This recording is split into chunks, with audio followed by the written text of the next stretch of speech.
Salut à tous, vous le voyez, vidéo particulière aujourd'hui. À vrai dire, c'était ce format de vidéo que je pensais quand j'ai lancé les sujets, même si voilà, le format actuel me plaît énormément, mais il va y avoir encore des sujets un peu comme ça.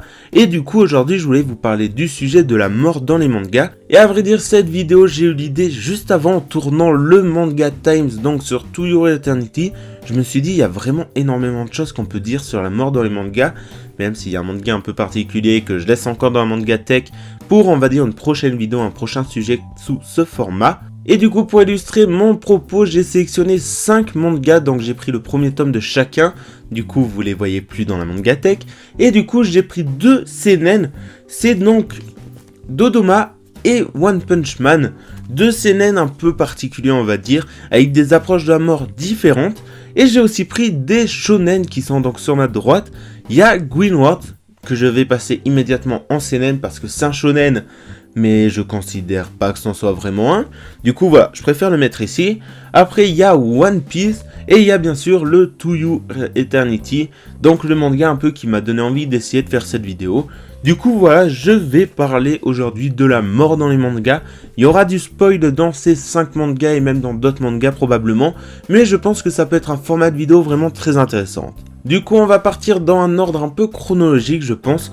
Donc, dans les mangas dans lesquels il y a le moins de morts et dans ceux où il y en a le plus, en gardant To Your Eternity pour la fin, puisque voilà, encore une fois, c'est un cas à part. Et du coup, on va parler bien sûr de One Piece pour commencer, où la mort n'est pas du tout présente.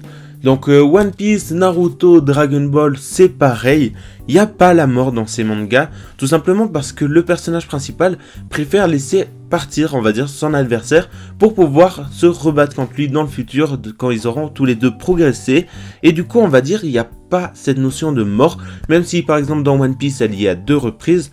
Donc à la fin donc, de la période Vogue Mary, on va l'appeler, où ben du coup il brûle le Vogue Mary, on peut considérer ça comme la mort du bateau, et la mort de Ace bien sûr, mais c'est des morts on va dire transitoires, ça permet à faire évoluer l'histoire, mais surtout faire évoluer les personnages principaux. Et du coup on peut dire que dans ces mangas la mort n'est pas présente, mais il n'y a pas forcément besoin qu'elle y soit plus, puisque voilà, la mort n'est pas un sujet on va dire amené dans le manga, et on va dire que le fait de laisser les adversaires en vie, ça crée on va dire des liens entre le personnage principal et les ennemis, et du coup on va dire ça peut apporter des choses dans le futur de l'histoire. Après il y a un autre style de manga on va dire où la mort est présente sans être au centre de l'intrigue, il s'agit des mangas dans le style de Dodoma, donc des seinen où la mort, elle est présente dans le manga, puisque voilà, dès le début du manga, ça commence par un massacre de population, donc la mort, on peut pas dire qu'elle n'y est pas, et après, pendant tout le manga, il y aura quelques morts par passage,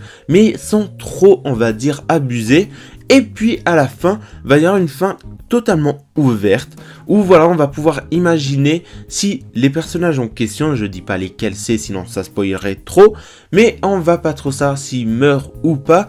Du coup, c'est un peu à l'interprétation du lecteur de choisir comment il choisit sa fin.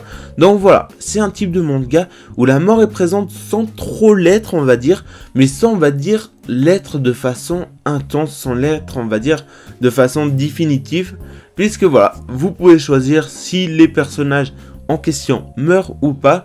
Donc voilà, c'est une autre approche, on va dire, de la mort, puisque voilà, elle est présente, mais on va dire, c'est les méchants la plupart du temps qui meurent, et c'est avec, on va dire, une fin un peu plus particulière, un peu plus ouverte, où là, la mort, c'est au lecteur de choisir s'il l'accepte ou s'il l'accepte pas. Et la transition est toute trouvée, puisque j'ai parlé d'un manga où seulement les méchants meurent, et c'est aussi le cas dans One Punch Man, où là, il y a que les méchants qui meurent.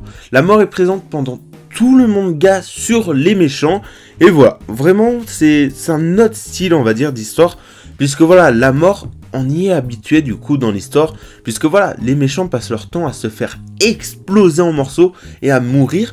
Du coup voilà, la mort est présente en permanence, et on va dire la mort ne choque plus les lecteurs, et la mort est en fait intégrée à l'histoire, et vraiment partie prenante de l'histoire et de l'aventure donc du personnage principal. Et avant de parler de To Your Eternity, il y a un autre style de manga où la mort est très présente. Il s'agit bien sûr des mangas un peu d'horreur, les seinen on va dire d'horreur, où voilà, la mort elle est présente en permanence, que ce soit ami ou ennemi, tout le monde peut mourir à n'importe quel moment, bien sûr pas le personnage principal, mais vraiment voilà, c'est un style de manga qui existe aussi bien sûr, mais c'est une relation avec la mort encore une fois très particulière, car là c'est vraiment tout le monde peut mourir, donc vraiment voilà. Si un personnage, on va dire, gentil meurt, c'est parce qu'il y a des liens, on va dire, avec l'avancement de l'histoire, bien sûr. Mais les ennemis, c'est parce que les amis, donc, deviennent plus forts et les personnages gentils deviennent plus forts. Donc, vraiment, voilà, c'est un autre lien, on va dire, avec la mort. Puisque là, c'est vraiment en mode, tout le monde peut mourir, que ce soit ennemi ou ami. Et vraiment, voilà, il y a un lien un peu particulier parce que, voilà, encore une fois, c'est de l'horreur. Donc, c'est courant, on va dire, dans ce style, que ce soit au cinéma, dans les romans.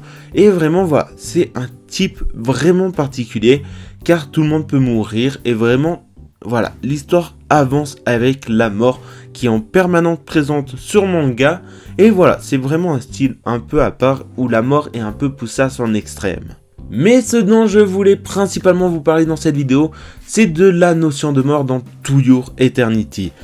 Vraiment, c'est très particulier. Vraiment, la mort dans ce manga est très particulière, car elle est présente dès le début, mais que chez les gentils.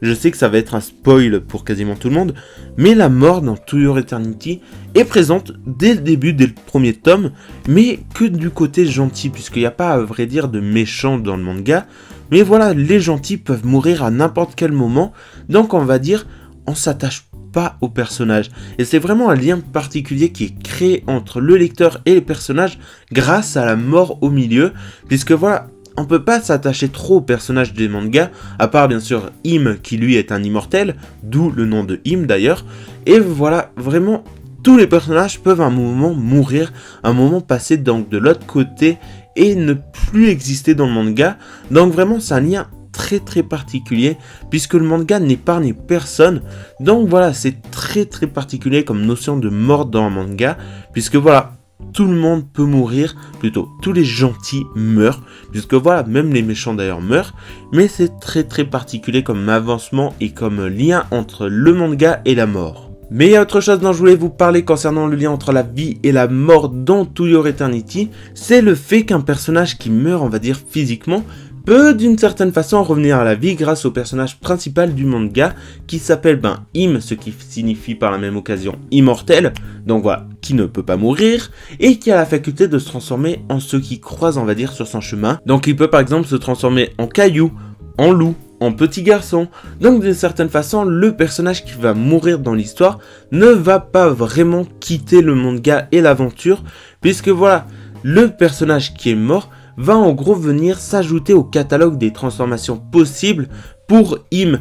Donc Im pourra se transformer à n'importe quel moment en donc le personnage qui est décédé. Donc ça crée un peu un lien et un paradoxe entre la vie et la mort dans le manga, et c'est vraiment quelque chose de très particulier, car voilà, d'un côté on voit le personnage mourir, mais il est encore présent dans le manga. Donc c'est un lien entre la vie et la mort très spécial qu'on a dans ce manga. Et d'ailleurs je vous conseille à tous de le lire pour le découvrir par vous-même. Mais vraiment, la frontière entre la vie et la mort, elle est un peu détruite grâce à Im. Et vraiment ça crée, on va dire, une ambiance un peu particulière. C'est la fin de cette vidéo, j'espère qu'elle vous a plu et j'espère que ce type de vidéo vous plaira. Donc ces vidéos dans lesquelles je prends un sujet et que je rapporte on va dire à plusieurs mangas, où voilà, par exemple la mort, elle n'est pas forcément présente dans les mangas, notamment dans les grands shonen elle ne l'est pas, mais elle l'est aussi énormément dans plein d'autres mangas, et il y a des mangas où on sait pas trop si elle l'est, parce que voilà, des personnages meurent, mais ils meurent pas tout à fait.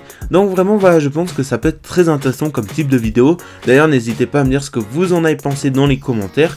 Et vraiment voilà, dites-moi ce que vous avez pensé de ce type de vidéo, voir si je retente sur d'autres sujets ou pas, et si ça vous plaît ou pas bien sûr. Du coup je vous laisse, la mort à vrai dire ça m'a un peu plombé le moral, du coup faut que j'aille prendre un grand bol d'air. Allez, à la prochaine, ciao.